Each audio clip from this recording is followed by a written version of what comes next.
Dominant le flanc sud du massif des Vosges, le ballon d'Alsace est le point de départ du sentier de grande randonnée qui relie les Vosges au Jura. À cheval entre l'Alsace et la Franche-Comté, il fait partie du parc naturel régional des Ballons des Vosges. Le GR59 nous emmène du Ballon d'Alsace à Baume-les-Messieurs. C'est dans les vastes prairies du massif du Ballon d'Alsace que nous retrouvons nos premiers compagnons de route. Accompagnateur de moyenne montagne, Jacques Dateau nous fait partager sa philosophie et ses pensées. Randonner, c'est pas que recevoir, c'est aussi donner, quoi. On apprend des autres, on apprend en regardant. On peut savoir la météo, ce qu'elle peut nous dire en observant les oiseaux, en observant leur comportement des animaux, des insectes. C'est tout un ensemble, c'est un ensemble à vivre. Tu vois, on va bientôt arriver à la ferme, et puis ensuite on Je vais griller là-dessus. 600 mètres de dénivelé. Regarde, il y a le temps qui se garde. Petite halte à la ferme où Grégory s'active à rentrer ses chèvres. On a un troupeau de 40 chèvres et 38 petites. Donc les petits qui sont là, c'est les petits qui sont encore sous la mer. Et les petits qu'on a dans l'enclos, dans l'étable, c'est les petits qui sont sevrés. Donc voilà. Les filles, hop! Allez, viens! Yep! Allez, hop! Située sur les flancs du Ballon d'Alsace à 750 mètres d'altitude, la ferme auberge du Hinteralfeld est une affaire familiale.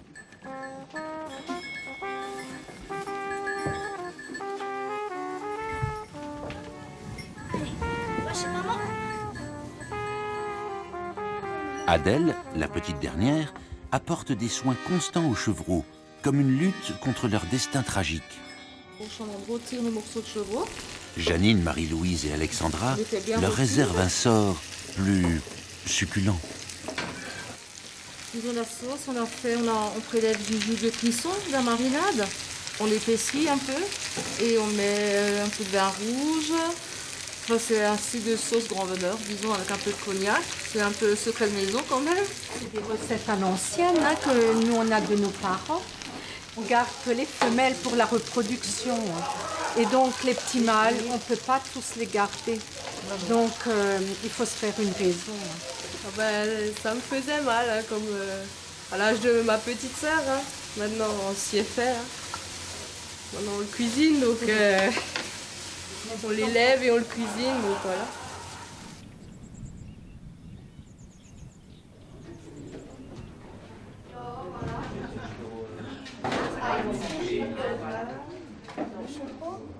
Avec des knèpes là. Bon appétit. Merci. Merci. Reprenons notre route et quittons l'Alsace pour arriver en Franche-Comté. Ce petit groupe de randonneurs fait partie de l'association qui s'occupe de l'entretien et du balisage du sentier. Parcourant le chemin qui mène à la chapelle Notre-Dame-du-Haut, ils repeignent avec un œil attentif ces symboles détériorés par le temps. De couleur rouge et blanche, ils indiquent les sentiers de grande randonnée. Nous les accompagnons jusqu'à la chapelle Notre-Dame-du-Haut, située dans la commune de Ronchamp.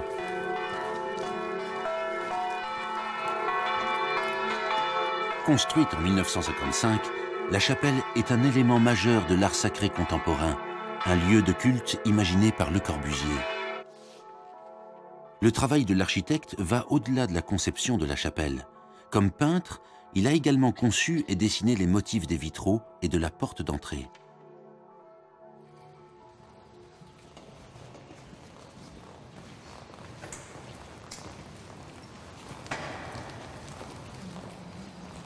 Le Corbusier a voulu créer un lieu de silence et de paix dans lequel l'art, le sacré et la nature se rejoignent.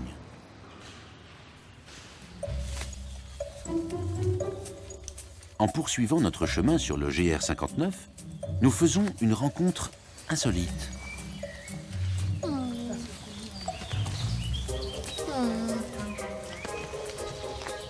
Marie-Dominique et Jean-Luc inaugurent un nouveau concept de balade.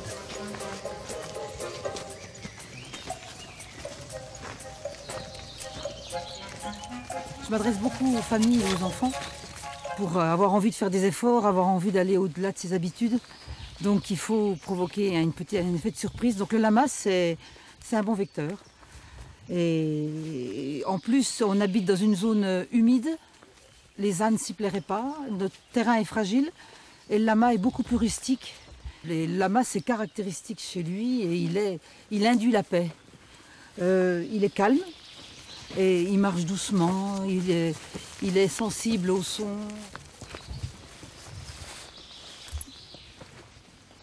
Et eux sont très habitués aux enfants, donc il n'y a aucun souci. Ils ne blessent pas, ils ont des coussins sur les pattes, ce n'est pas des sabots.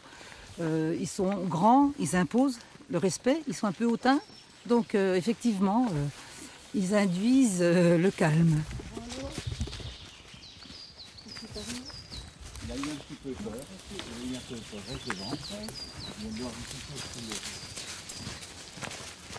Fin de cette parenthèse péruvienne. Direction le massif du Jura. Ici, nous faisons halte dans une zone naturelle remarquable.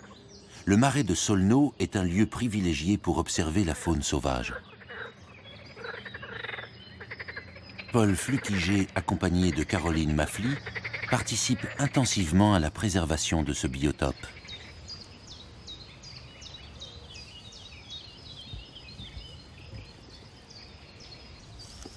Là, Puyo Veloz. Puyo Veloz. Alors, fauvette à tête noire. Hippolaïs polyglotte. Alors, on a entendu le pigeon ramier, le coucou,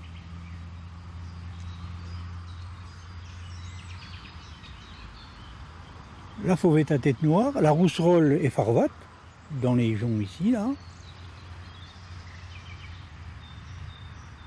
La mésange charbonnière. La mésange charbonnière.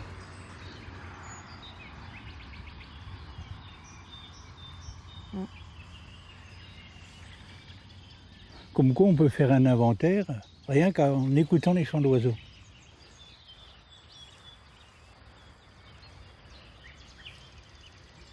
L'abri, le couvert et le restaurant. Ils Voilà. ont ce qu'il faut à manger, les insectes au niveau de l'étang. Dans la roselière, dans le marais, il y a pas mal d'insectes pour nourrir les oiseaux. Donc ils ont tout ce qu'il faut pour s'y plaire, au moins en halte migratoire.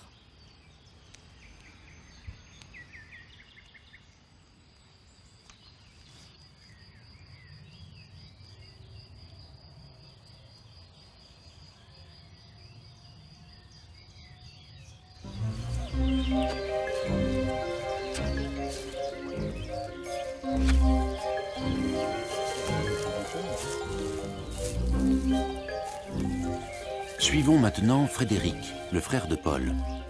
Il photographie au cours de ses excursions les quelques 152 espèces végétales du Marais. À ses côtés, nous partons à la découverte d'une plante à la structure peu commune, le touradon. Ces plantes-là ont pratiquement 50 ans d'âge. Et elles croient toujours vers le haut. Elles ne s'étendent pas par des rhizomes. Les rhizomes sont toujours là à fleur et elles continuent à pousser sur son socle. Et elles continuent à se brûler. C'est une plante qui est devenue rare, très rare même en plaine.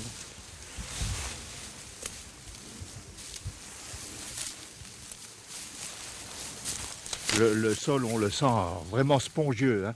C'est tous les déchets de phragmites, hein, puisque ce sont des phragmites, ça se transforme en tourbière carrément. Dans le temps, ils s'en servaient pour couvrir les toits. C'était là, ça remplaçait les tuiles. Mais autrement, la fonction des phragmites, non, il n'y a aucune.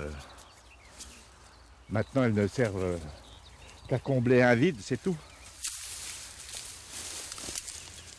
Mais bon, elles ont le droit à la vie comme les autres.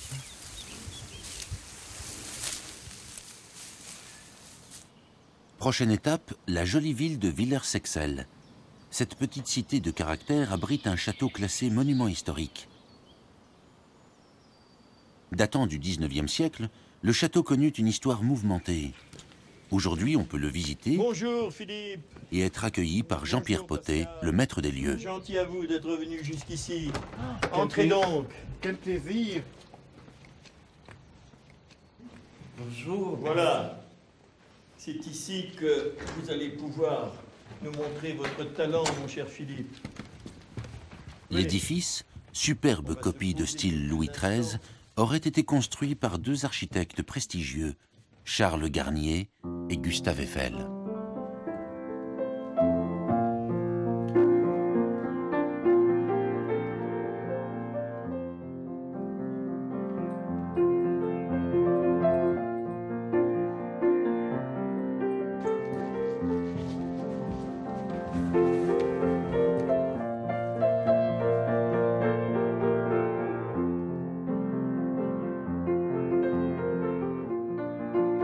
Le château était complètement vide. Nos voisins germains ont occupé le château, ils n'ont rien pris. En 1945, joie de la libération, tout a été volé. Depuis 30 ans, je me débat, je rachète les meubles, je les retrouve, je les remets à leur place. Et le château que vous voyez, c'est celui qui existait il y a 100 ans. Le château aurait abrité de nombreux invités célèbres. Montaigne, l'illustre général Lafayette et le maréchal Joffre. La légende raconte que Charles de Gaulle et Winston Churchill y auraient résidé.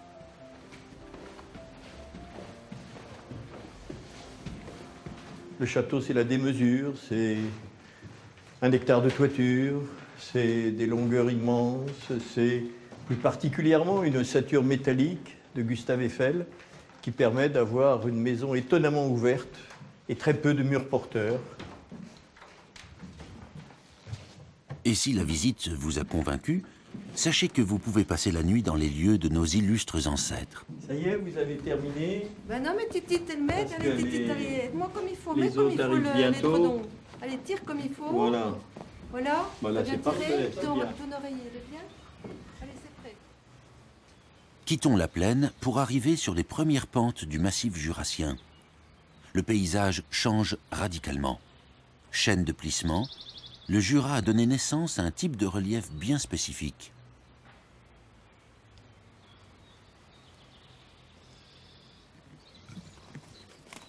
Dominant les hauteurs de la vallée du Cusançin, nous reprenons notre itinéraire avec Sylvie Debras. Fondatrice et rédactrice du magazine En Vadrouille, elle parcourt chaque année près de 600 km de sentiers. Elle photographie et note avec attention chaque détail de la balade qu'elle proposera aux marcheurs. Il y a des chemins balisés, donc il y en a un qui part de la petite chapelle Saint-Hermin-Froid qu'on voit là. Quand on grimpe le matin, c'est le début de la balade, on trouve que c'est très très dur de grimper là. Et en fait c'est une toute petite butte, on le voit de là. Et il y a un chemin de crête qui est balisé par l'URV qui court là tout le long de la crête et un autre chemin de crête là qui vient de monter vers Nage. Mais il y a quelques centaines de mètres de dénivelé, enfin c'est pas les Alpes hein, non plus.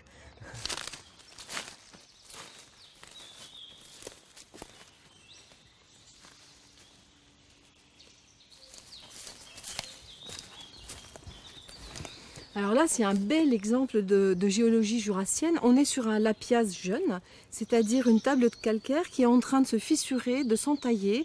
Et puis on a des petites cuvettes comme ça, là, où vont pousser, on a une petite jardinière, hein, il y a une petite plante qui pousse. Et c'est un récipient, ça va contenir de l'eau, ça va creuser, l'eau va s'infiltrer. Et ce qu'on voit là sur le sol, c'est exactement la même chose sous le sol. C'est-à-dire que le sous-sol de la Franche-Comté, c'est un énorme gruyère, plein de galeries avec des sources, des rivières souterraines qui sortent toutes formées des montagnes de karst, justement. Ce paysage tourmenté offre le gîte à une faune paisible. Les lumières et les ombres alternent dans cette région fortement boisée. Composée à 70% de feuillus, la forêt recouvre presque la moitié de la Franche-Comté.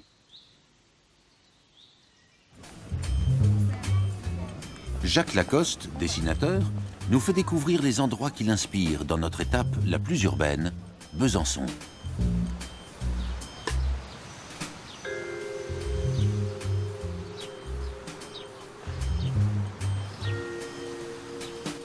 Alors là, nous arrivons sur la place de la Révolution, que les Bisontins connaissent surtout sous le terme de la place du marché, parce que pendant très longtemps, il y a eu des marchés sur cette place. Et l'intérêt de cette place aussi, ce sont ces bâtiments. Alors là, nous avons l'école de musique, le musée des beaux-arts. Et sur le fond, là, nous avons l'ancienne clinique du Saint-Esprit. Et cette superbe fontaine qui a été déplacée puisque la place a été restaurée il y a 2 ans. Donc c'est tout récent. Assurément, Jacques s'est beaucoup promené en ville. Dans son livre « Besançon, ville patrimoine », il propose des dessins au crayon presque photographiques illustrant la richesse de la cité comtoise. Les dessins au crayon, j'en fais depuis toujours. Depuis que je suis gamin, j'adore ça, quoi. Donc, je dessine toujours. Donc pour le coup, effectivement, il n'y a pas de la couleur. Mais peu importe, justement, c'est à moi de, simplement avec du noir et blanc, de créer une ambiance, une lumière, une vie, quoi. C'est pas triste du tout. C'est pas de l'illustration, c'est du dessin documentaire, en fait. Cité d'art et d'histoire, rien d'étonnant que la ville natale de Victor Hugo figure depuis 2008 au patrimoine mondial de l'UNESCO. Entamons la deuxième partie de notre périple en direction de Baume-les-Messieurs. En suivant la direction du GR, nous nous arrêtons quelques instants pour admirer un paysage, le cirque du fer à cheval. Avec une falaise de plus de 240 mètres de hauteur, l'endroit abrite la grotte des Planches.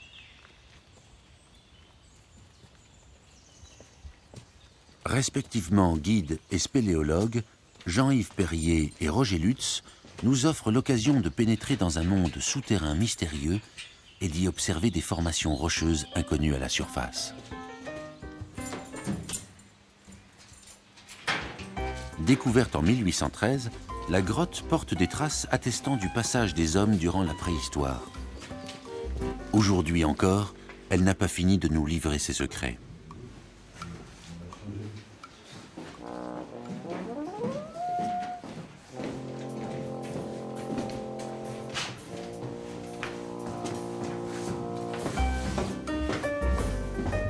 Si nous revenions à une autre période de l'année, on pourrait voir cette grotte avec de l'eau, beaucoup d'eau, une cascade dans le fond. Hein, on aurait le bruit, l'ambiance.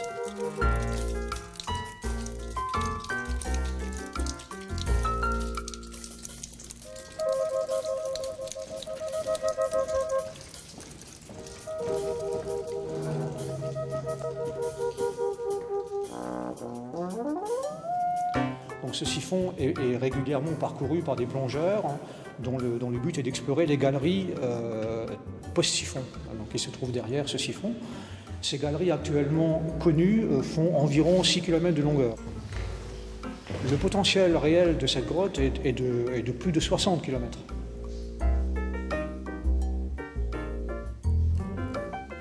Regardez là, on voit une petite bête blanche qui bouge, c'est un petit crustacé qui est totalement aveugle, totalement dépigmenté et qui vit sous terre.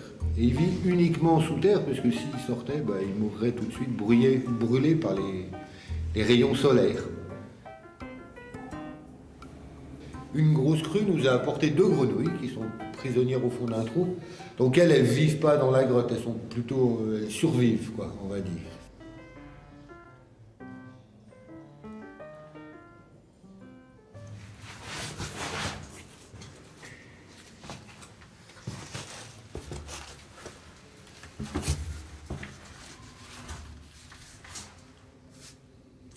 Donc voilà, la plus belle et la plus grande des marmites de la grotte des Planches. Alors ça se forme avec des galets, parce qu'en en fait les marmites piègent des galets, et avec le courant du torrent, ce galet arrive à ronger la paroi. Et d'ailleurs on voit bien les traces d'érosion tout autour. Et celle-ci est particulièrement régulière, on a l'impression que ça a été creusé par un forêt, tellement c'est régulier. Alors par contre, le galet a disparu. Hein. Logiquement, on devrait retrouver au fond le galet avec les résidus d'érosion qu'on ne trouve pas. au pied du cirque du fer à cheval, le lent travail de l'érosion a donné naissance à ces vallées en cul-de-sac appelées reculées. Un peu plus au sud, accroché sur son rocher, Château-Chalon est un des plus beaux villages de France. Il veille sur ses vignes et dans ses caves sommeille le précieux vin jaune. Jean Berthet-Bondé est viticulteur. Il nous livre les secrets de fabrication de l'or jaune du Jura.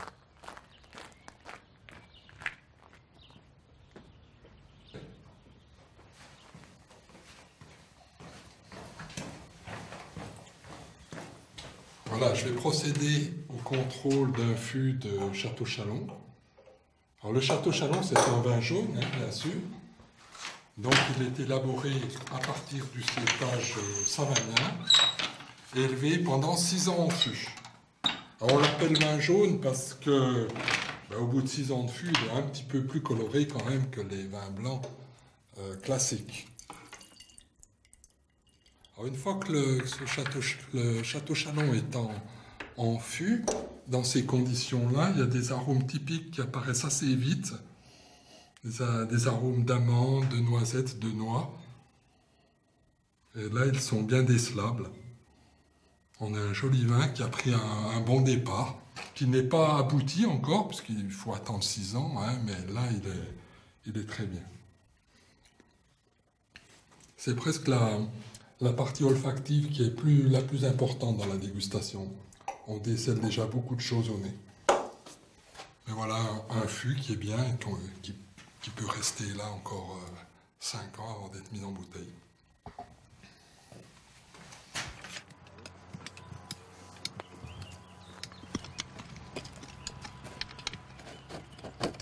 Nous retrouvons Jean dans ses vignes. Le royaume du vin jaune, ce sont 50 hectares baignés de soleil.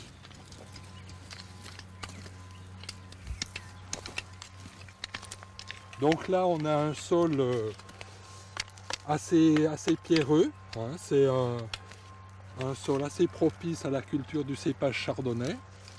Sur un autre secteur pas très loin d'ici, vous aurez des terres plus marneuses, beaucoup plus adaptées au cépage savagnin.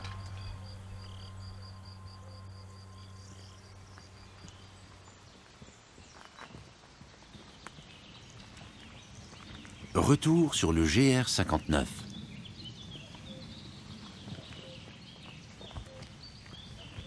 Toujours vers le sud, nous prenons maintenant la direction de Granges-sur-Baume. Après le vin, le fromage. C'est la famille Poulet qui nous accueille. Fromager de père en fils. Hubert à la fabrication, Fabien à la vente. Moi, je n'ai pas cette main fromagère que mon père a inculqué à mon frère. Il y a plein de bons produits régionaux. Du bon comté, du bon morbier, de la tome du Jura qu'on fabrique ici, du saucisson fabriqué sans boyau avec des petits morceaux de morbier de chez nous dedans, du vrai beurre cru qu'on moule encore à la main, de la cancoyote, enfin plein de bons produits régionaux. Et on retrouve Hubert dans la cave, un expert en affinage. On les frotte 2 fois par semaine. Hein. C'est des fromages là, qui ont 1 mois d'affinage. Donc voilà. Après, les plus frais, hein, ceux qu'on a fait, on les frotte tous les jours, pendant 1 semaine, à l'eau bien salée. Et ceux-là, voilà, quoi, on les fait à l'eau, avec un peu moins de sel. Et voilà, quoi. Après, mon arrière-grand-père était fromager, hein, mon grand-père, donc mon papa, le frère à mon père, le frère à mon papa, et puis un autre cousin aussi. Donc on a un peu toute une famille. C'est vrai que pendant les repas de famille, hein, on parle de fromage. Dernière escale, et pas des moindres, Baume-les-Messieurs. Les soulèvements géologiques ont fait de ce paysage l'un des plus riches et des plus remarquables de Franche-Comté. Au fond du cirque, au pied des falaises, se trouve la cascade des Tuffes.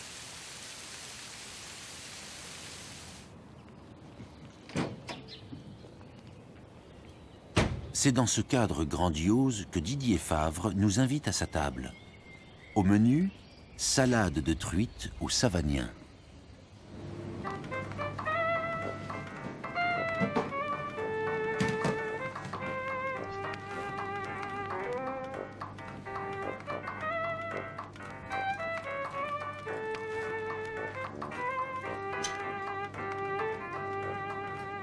Donc oui, c'est assez difficile. Il faut bien suivre les filets, laisser le moins possible de chair sur les filets. Voilà. Pour avoir quelque chose de plus net possible, qui soit assez présentable. J'utilise principalement des truites blanches, ce qui est l'origine des truites. C'est pas les vraies truites sont blanches et pas saumonées, contrairement à ce qu'on peut trouver souvent. Et c'est un produit vraiment d'ici, quoi. Puis en plus, j'ai une rivière juste au bout de mon jardin qui est en bas de ma cuisine, donc voilà. Le beurre vient de la fromagerie de Grange-sur-Baume qui est juste au-dessus. Tous les fromages qu'on utilise aussi sur le restaurant viennent d'ici. Je commence du côté chair. Bien les saisir au départ sur un beurre qui est légèrement noisette. Et je vais les retourner, qu'elles soient à peine colorées. Et dedans, on va finir vraiment en cuisson à très basse température, qui reste moelleuse à l'intérieur.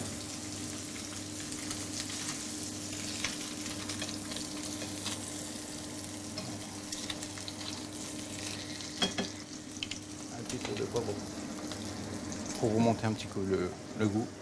La vinaigrette de noix, justement. Une petite pâte de noix que je mets sous le filet de truite chaud, justement, et qui apporte un petit goût sympathique à la truite. Voilà. Donc on va mettre un petit peu de savagnin sur nos filets de truite.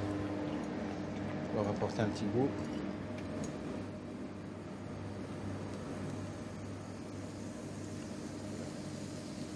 La cuisson de la soupe, il faut qu'elle reste souple.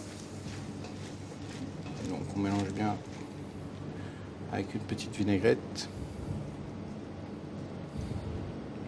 Quelques petits œufs de truite.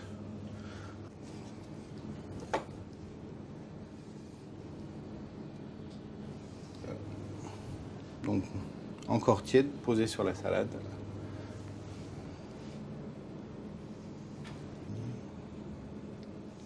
Voilà. Et donc, notre petite salade de truite à la vinaigrette de noix. Voilà.